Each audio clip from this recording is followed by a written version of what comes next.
방랑소녀와 열알기. 연암과 떠나는 철학여행. 제16편 진흙구덩이 속의 돼지. 강릉에서의 마지막 날, 세 사람은 우연히 근처 농촌 마을을 방문하게 되었다. 옥년의 아버지 회사 워크숍에서 농촌 체험 프로그램이 있었기 때문이었다. 와, 정말 시골 냄새가 나네요. 옥년이 코를 킁킁거렸다. 좋은 냄새야. 연암이 웃었다. 250년 전 조선의 시골과 비슷해. 농장 주인이 나와서 일행을 맞이했다. 어서 오세요. 오늘은 우리 농장의 자랑인 돼지들을 구경시켜 드릴게요. 돼지우리로 가는 길에 장수훈이 갑자기 말했다. 아, 마침 좋은 타이밍이군. 왜요? 장자의 돼지에 관한 아주 유명한 이야기가 있거든. 돼지우리에 도착하니 여러 마리의 돼지들이 진흙 속에서 자유롭게 뒹굴고 있었다. 옆에서 그 모습을 바라보니 정말 행복해 보였다. 저 돼지들 정말 즐거워 보이네요. 옥년이 웃었다. 바로 그거야. 장수훈이 무릎을 쳤다. 농장 주인이 설명했다. 돼지들은 원래 진흙을 좋아해요. 체온 조절도 되고 피부도 보호되거든요. 깨끗한 곳보다 이런 곳을 더 좋아해요. 그런데 사람들은 돼지가 더럽다고 생각하잖아요. 연암이 말했다. 그게 바로 장자가 말하고 싶었던 거야. 장수훈이 설명을 시작했다. 농장 주인이 다른 일행들을 안내하러 가자 세 사람은 돼지우리 옆 벤치에 앉았다. 장자는 이런 이야기를 했어. 어떤 돼지가 있었는데 사람들이 그 돼지를 아주 귀하게 여겼다고. 어떻게요? 비단으로 장식하고 좋은 음식을 주고 깨끗한 곳에서 기르면서 정성껏 돌봤어. 좋은 대접을 받은 거네요. 그런데 그 이유가 뭔지 아나? 옥년이 고개를 갸웃했다. 사랑스러워서요? 아니야. 제물로 바치기 위해서였어. 어? 왕에게 제사를 지낼 때 가장 좋은 돼지를 바쳐야 했거든. 그래서 그렇게 정성껏 길렀던 거야. 연암이 이해했다. 아, 그럼 귀한 대접을 받는 돼지는 사실 불행한 거군요. 맞아. 반면에 저기 진흙에서 뒹구는 돼지들은? 세 사람이 진흙 속에서 자유롭게 놀고 있는 돼지들을 바라봤다. 자유롭고 행복해 보여요. 그렇지만 일정 기간이 되면 어차피 식탁에 오르긴 하겠지만 그때까지는 확실히 자유롭다고 볼 수 있겠어요. 옥년이 느낌을 말했다. 바로 그거야. 나중의 일은 나중에 맡기자고. 지금의 상황으로 봤을 때 어떤 상황인지를 장자는 묻고 있는 거야. 진짜 행복은 뭘까? 라고. 깊은 질문이네요. 장수훈이 돼지우리를 가리키며 계속 설명했다. 현대 사회로 바꿔서 생각해보자. 사람들이 부러워하는 삶이 뭐가 있을까? 돈 많이 벌고 유명해지고 좋은 집에 살고. 옥년이 대답했다. 맞아. 그런데 그런 삶을 사는 사람들이 정말 행복할까? 글쎄요. 꼭 그런 건 아닌 것 같아요. 왜? 스트레스도 많고 자유시간도 없고 항상 무언가에 쫓기는 것 같아요. 연암이 자신의 경험을 이야기했다. 저도 관리로 있을 때 그랬어요. 남들이 보기에는 성공한 삶 같았지만 정작 저는 답답했거든요. 그게 바로 비단으로 장식된 돼지의 삶이야. 겉으로는 화려해 보이지만 실제로는 자유가 없는 거죠. 그렇지? 그럼 반대로 진흙 속의 돼지는 어떨까? 농장의 다른 구역을 둘러보며 대화를 계속했다. 닭들이 자유롭게 돌아다니고 있었다. 저 닭들도 마찬가지네요. 옥년이 말했다. 어떻게? 좁은 케이지에 갇혀서 알만 낳는 닭과 이렇게 자유롭게 돌아다니는 닭 중에 어느 쪽이 더 행복할까요? 당연히 자유로운 닭이지. 하지만 케이지 닭이 더 생산적이라고 여겨지잖아요. 장수훈이 박수를 쳤다. 옥년이 장자의 핵심을 이해하고 있구나. 무슨 뜻이에요? 사회가 말하는 성공이나 가치와 진정한 행복은 다를 수 있다는 거야. 점심시간이 되어 농장 식당에서 직접 기른 채소들로 만든 소박한 음식을 먹었다. 화려하지는 않았지만 정말 맛있었다. 이 음식도 그런 예시네요. 연암이 말했다. 어떻게요? 고급 레스토랑의 화려한 요리와 이런 소박한 시골 음식 중에 어느 쪽이 더 진짜일까요? 둘 다 나름의 가치가 있겠지만. 옥년이 생각해봤다. 이런 음식이 더 자연스럽고 진솔한 느낌이에요. 맞아. 화려한 장식으로 치장하지 않았지만 오히려 더 진짜 맛이 느껴지지. 식사 후 농장 뒤편에 작은 연못가로 갔다. 오리들이 물속에서 자유롭게 헤엄치고 있었다.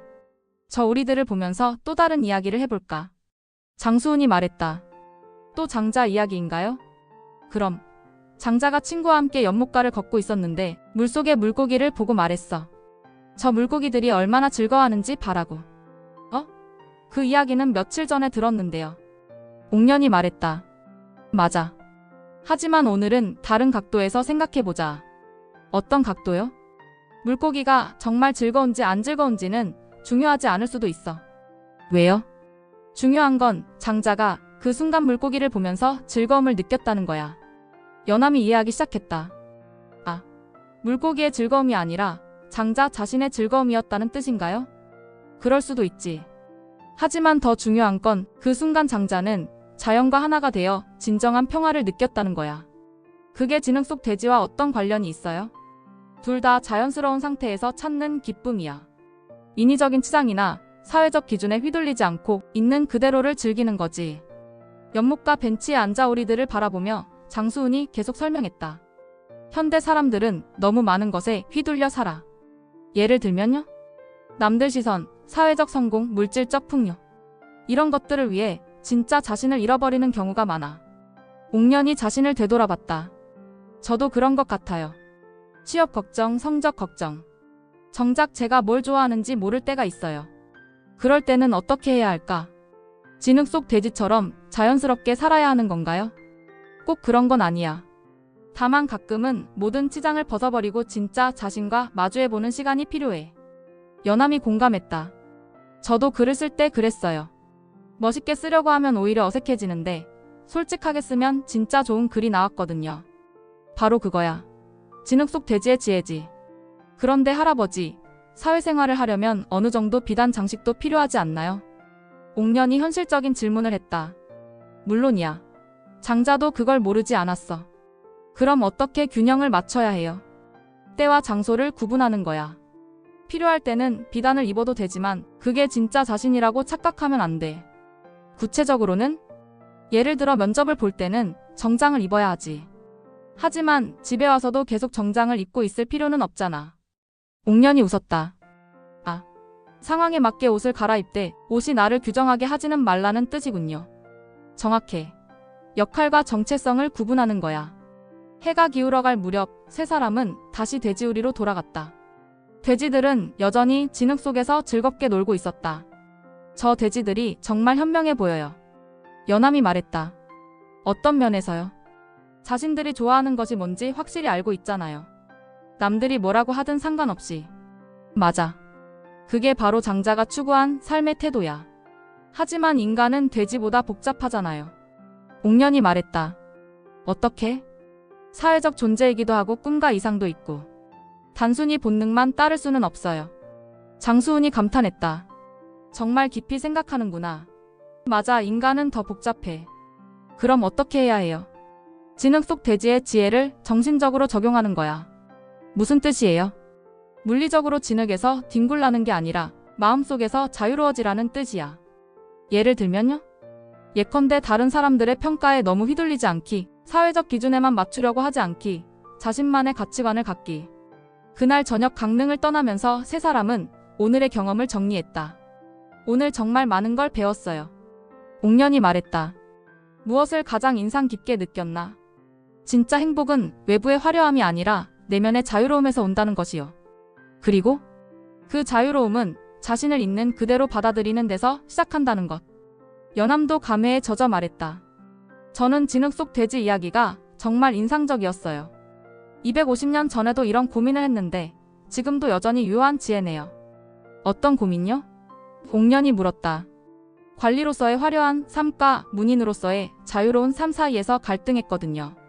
결국 후자를 선택했는데 그게 맞았던 것 같아요. 지금 생각해도? 네.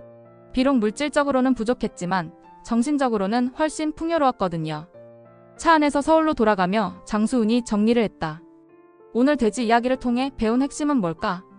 진정한 가치와 겉보기 가치를 구분하는 것? 옥년이 대답했다. 맞아.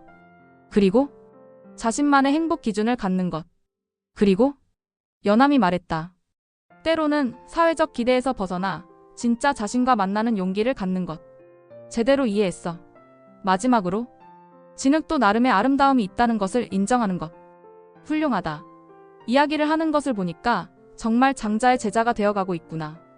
그날 밤 남양으로 가다가 울진의 한 바닷가 호텔에서 세 사람은 오늘의 경험을 되새겼다. 옥녀는 생각했다. 나도 가끔은 모든 치장을 벗어버리고 진짜 내 모습과 마주해 봐야겠다. 남들이 원하는 내가 아니라 내가 원하는 내가 되어야지. 연암은 250년 전 자신이 내린 선택들을 되돌아봤다. 때로는 진흙 속 돼지처럼 살았지만 그래서 더 진실한 글을 쓸 수 있었다. 장수우는 미소를 지었다. 오늘도 장자의 지혜가 현대의 젊은이들에게 전해졌다. 돼지우리에서 배운 진리가 이들의 삶을 더욱 자유롭고 진실하게 만들어주기를. 진흙 속에서 자유롭게 뒹구는 돼지들처럼 때로는 모든 것을 내려놓고 진짜 자신과 만나는 용기. 그것이 장자가 2500년 전부터 전하고 싶었던 메시지였다.